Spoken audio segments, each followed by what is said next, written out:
Au nom du Père et du Fils et du Saint-Esprit, ainsi soit-il. Mais bien, chers frères, nous venons d'entendre la parabole de l'ivraie et du bon grain racontée par saint Matthieu. Saint Matthieu lui-même, quelques versets après le texte de l'Évangile que nous avons entendu, nous donne l'explication de cette parabole. Et il en donne surtout une explication eschatologique qui concerne la fin des temps, où les anges viendront ramasser l'ivraie, viendront ramasser les mauvais pour les jeter au feu et viendront recueillir les élus, ceux qui ont été fous. Je ne vais pas, en ce début de l'année liturgique, vous faire une paraphrase de l'explication de saint Matthieu, mais il m'a semblé intéressant de retenir un point de son explication. Il nous dit que le bon grain, c'est les sujets du royaume, les sujets du royaume de Dieu.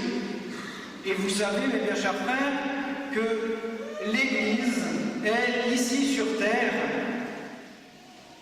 l'annonce, l'image est déjà le royaume de Dieu présent ici sur terre de nos jours. Et donc, tous ceux tous ceux qui appartiennent à cette Église, aussi bien de manière visible que de manière invisible, sont ces grains de blé qui ont été semés. Et nous savons que le maître de la moisson n'a pas fait semer du blé pour le seul plaisir. Il a fait semer du blé afin qu'il porte du fruit.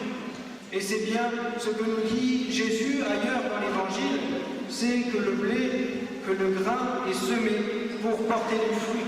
Il faut qu'il porte beaucoup de fruits. La situation est la suivante.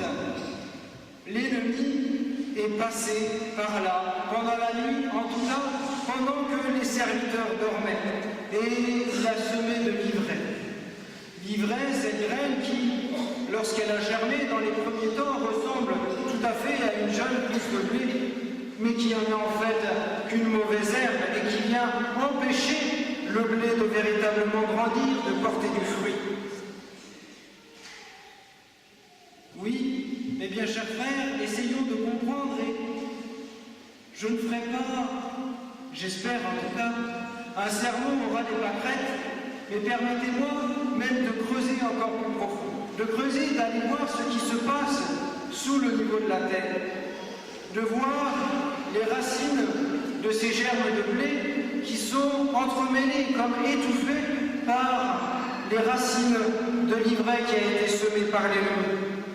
Toutes ces racines sont faibles et le maître a bien raison de faire remarquer que si on arrache les racines du mal, si on arrache les racines de l'ivraie, les racines du blé, les racines du bon grain qui sont entremêlées dans ces racines-là, tellement elles sont faibles, elles vont s'arracher aussi et le blé va mourir. Oui, nous savons bien, si nous pouvons considérer avec la grâce de Dieu que nous faisons partie de ce bon grain, remarquons bien, comme nous le dit le Maître, que nous sommes faibles. Si nous croyons que nous sommes forts, alors nous nous trompons. Nous sommes tous faibles. Nous le savons tous, nous le remarquons dans la vie de tous les jours. Nous avons beau mener une vie chrétienne le mieux possible, nous nous rendons compte du nombre de fois où nous tombons, du nombre de fois où nous aimerions mieux faire, mais par paresse, nous ne faisons pas aussi bien que ce à quoi le bon Dieu nous appelle. Oui, nous sommes faibles, et si nous voulons nous contenter, ou si nous voulons chercher à arracher le mal qui nous entoure, sans nous-mêmes nous fortifier, alors nous risquons de subir beaucoup de dégâts. Oui, nous voyons toutes les racines de l'ivraie qui nous entourent, qui nous enserrent, qui cherchent à nous étouffer. Les racines chrétiennes de la France sont comme étouffées par ces racines laïcardes qui sont promues, qui sont nourries par nos supérieurs dans les racines de la famille qui sont pareils, étouffés par les racines de cette idéologie égalitaire où tout se vaut, où l'homme et la femme ne sont en fait même plus des êtres complémentaires, mais des êtres totalement égalitaires. Oui, et puis finalement, les racines de la foi catholique, tout simplement, qui cherchent à être étouffées par ces racines de l'athéisme virulent, de l'athéisme radical, où il faut absolument chercher à étouffer Dieu et ceux qui croient en lui. Alors oui, mes bien chers frères, nous serions tentés de nous battre contre tout ce mal. Nous serions tentés, comme les serviteurs, d'arracher tout le mal qui nous entoure avant nous-mêmes de nous fortifier. Mais nous sommes le grain de blé. Et si nous sommes le grain de blé, ce n'est pas nous qui allons arracher. Ce sont les serviteurs, ce sont les anges de Dieu. Ce n'est pas nous qui sommes chargés d'arracher le mal. Nous avons été plantés, nous avons été semés pour porter du fruit. Et pour porter du fruit, il faut que nous prenions racine et que nous ayons des racines qui soient solides. Et pour cela, mes chers frères, il n'y a pas 50 solutions. Il faut que nous enracinions en Dieu, que nous fortifions nos relations à Dieu.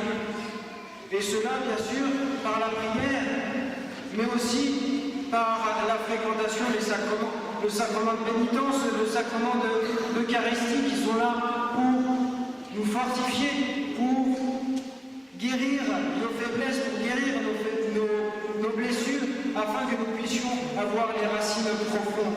Et que lorsque le mal sera arraché, nous ne craignons pas de rester sur place et de pouvoir porter du fruit. Oui, mes bien chers frères, nous devons nous enraciner en Dieu afin que la gerbe de blé soit belle, qu'elle porte beaucoup de fruits et que ceux qui nous entourent puissent profiter de tout ce bien, qu'ils puissent profiter de cette charité. Oui, il nous faut absolument fortifier nos racines avant de nous battre contre le mal. Et nous voyons d'ailleurs que ceux dont le seul support de leur foi, c'est de voir que tout va mal à côté. Et donc, on se raccroche à Dieu, mais finalement, notre manière de vivre, c'est toujours de nous battre contre les autres. Parce qu'ils sont contre Dieu, très bien. Mais nous ne construisons pas nos racines, nous ne s'entretenons pas dans une relation avec Dieu pour nous fortifier, mais nous partons dans toutes les directions pour essayer de combattre le mal à droite ou à gauche.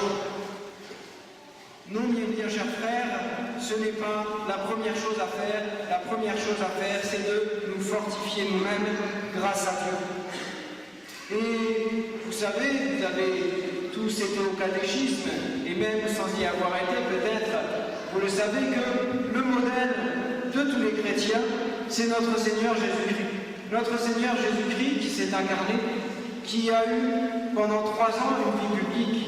Est-ce que pendant ces 3 années de vie publique, il a cherché, il a couru après le mal pour essayer de le réduire à néant? Non. Et lui aurait pu le faire, et beaucoup plus facilement que nous.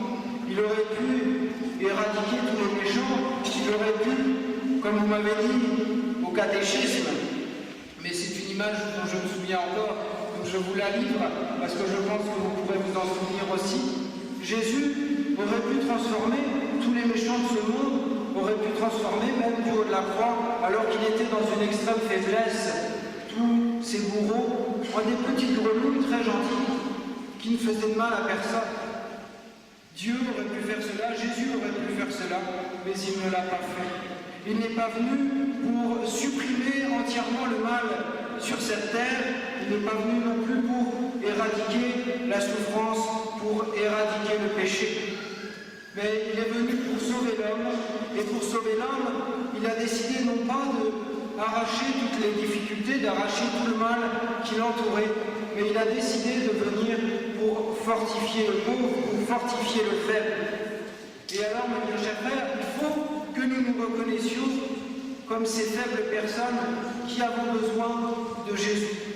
Non pas pour faire des miracles et supprimer tous les maux, toutes les personnes qui nous embêtent, toutes les personnes qui promeuvent des lois contre la volonté de Dieu, mais nous avons besoin de notre Seigneur Jésus-Christ pour qu'il vienne au secours de notre faiblesse et que, grâce à lui, grâce à tout ce qu'il nous donnera, grâce à l'Eucharistie, grâce à la pénitence, nous puissions avoir des racines solides et que notre germe de blé porte beaucoup de fruits. Et c'est dans ce sens, eh bien, chers frères, qu'il faut comprendre, et je finirai là-dessus, la collecte de ce jour, qu'il nous faut prier de tout notre cœur et qu'il nous faut méditer pendant toute cette journée. Nous vous en supplions, Seigneur, veillez sur votre famille avec une sollicitude de tous les instants. Que votre protection soit sa force, puisqu'elle s'appuie en la seule espérance de votre grâce céleste, ainsi soit-il. Au nom du Père et du Fils et du Saint-Esprit, ainsi soit-il.